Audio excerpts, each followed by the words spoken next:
Hi, I'm Joseph, and I'm currently drinking a local roast, and it is very tasty, unlike this book, which is both poorly written and inedible. I think the best place to start with this book is with the origin of why it's in my reading queue to begin with. I'm currently reading at least one book from each writer in Appendix N. Most of you are probably wondering what is Appendix N. Appendix N is a list of books that were originally in the AD&D Dungeon Master's Guide. It was written by Gary Gygax, and he described it as a list of the science fiction and fantasy that influenced him in the creation of Dungeons and Dragons. Nowadays, a lot of people use it as a guide for diving into vintage science fiction and fantasy. When I'm done reading at least one book from every author, I'll try and make a video covering my thoughts on Appendix N as a whole and whether or not it's worth diving into. Now, let's get into what I thought of the book and which versions I own. Uh, I've got this paperback copy from, let's see, from Pyramid Books. This one was published in 1969. I think I picked it up for like $1 or something. I was super hyped when I found it. I was even more hyped when I found this. And this is an omnibus of the first three books in the series. And it's my favorite, which are the book club editions. They're so cool. It's just like a little tiny hardcover. And almost all of them are an omnibus. And this one was published in, I think, the late 60s. Nope, 1975. So, pretty cool. Let's use Wikipedia as our source for the description of the book. The Legion of Space is a science fiction novel by the American writer Jack Williamson. It was originally serialized in Astounding Stories in 1934, and then published in book form by Fantasy Press in 1947. I'm going to read the back of this bad boy so uh, any of you who haven't read the book know what's going on. They were the most fabulous trio of swashbucklers ever to ship out into deep space. The giant Hal Samdu, the inscrutable J. Callum, and that marvel of greed, trickery, and deceit, the incomparably dishonest Giles Habibula. Together they thundered across the stars, searching for the ultimate prize, the most important female in the galaxy. Together they hurled themselves into the wildest adventures of their strange lives, and together they faced incredible evil and howling destruction, with a known traitor as their only guide. Like, that description's cool, but it really doesn't even describe the book. The book is following a kid, like a fresh recruit from the Legion. Like, that trio just happens to be there. So, like, that's like a knock against it almost immediately. I'm just going to put it out there. The book isn't good. I want to make sure everyone knows that I did give this book a lot of leeway when it came to quality of writing and utilization of cliche tropes. A few years ago, I was talking to a friend about the movie Alien. I had never seen it as an adult, and I decided to watch it for the first time in 20 years. When I was talking to him about it, I kept complaining about all the space horror tropes in it. It was just so cliche. And he pointed out that those tropes exist because of Alien.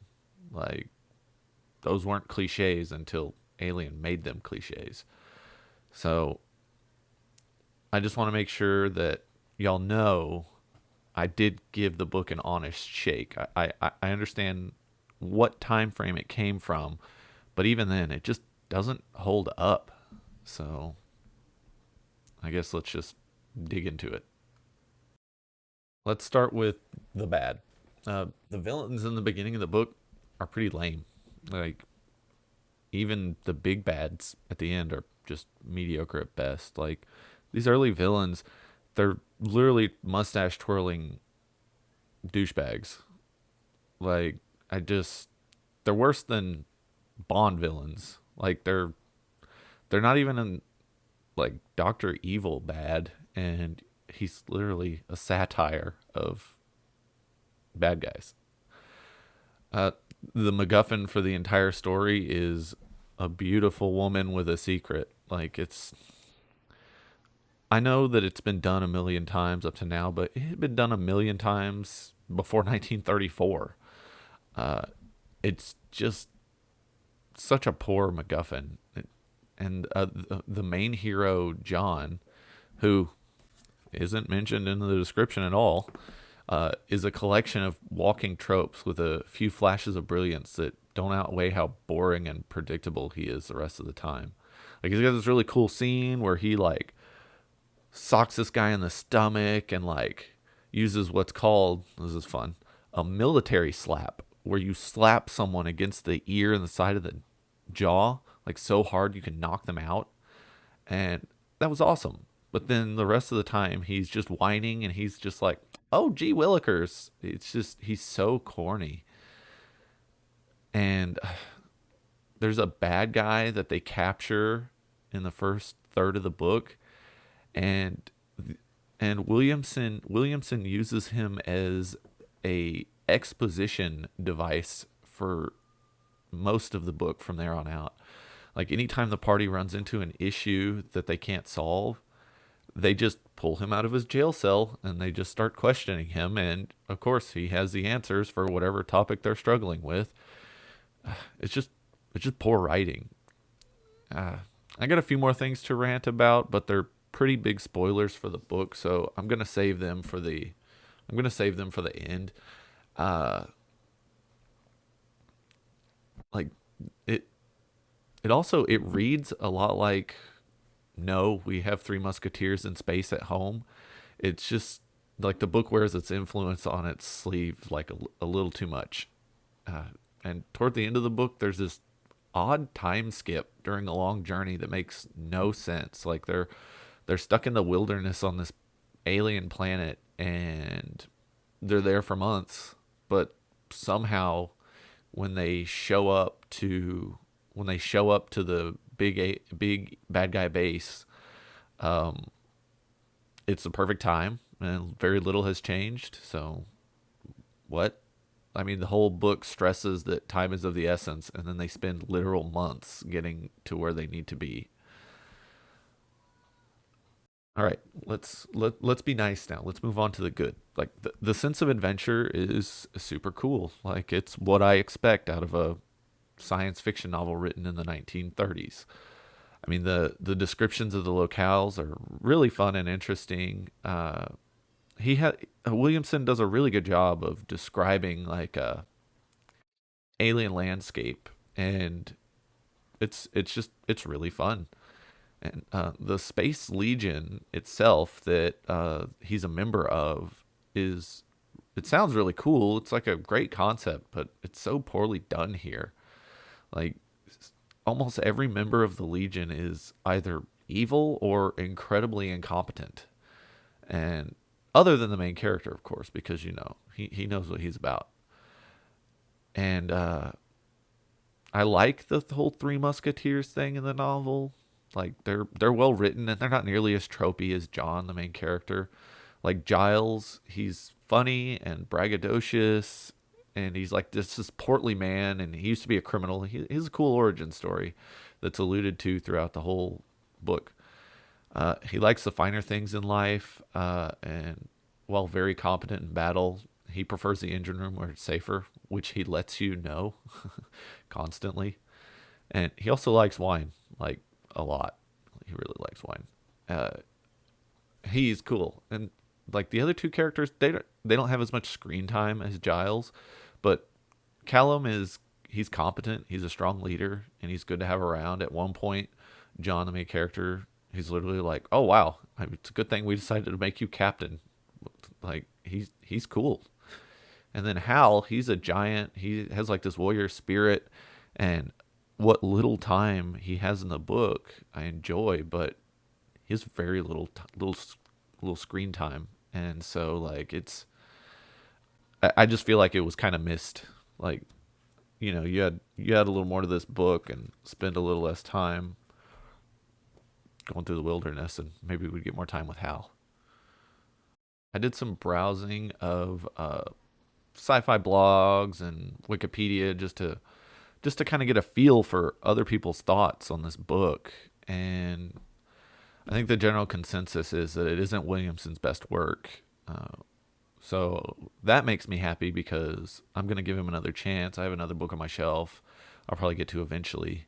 The only way I can recommend this book to you is if you're just gung ho for the science fiction of that era.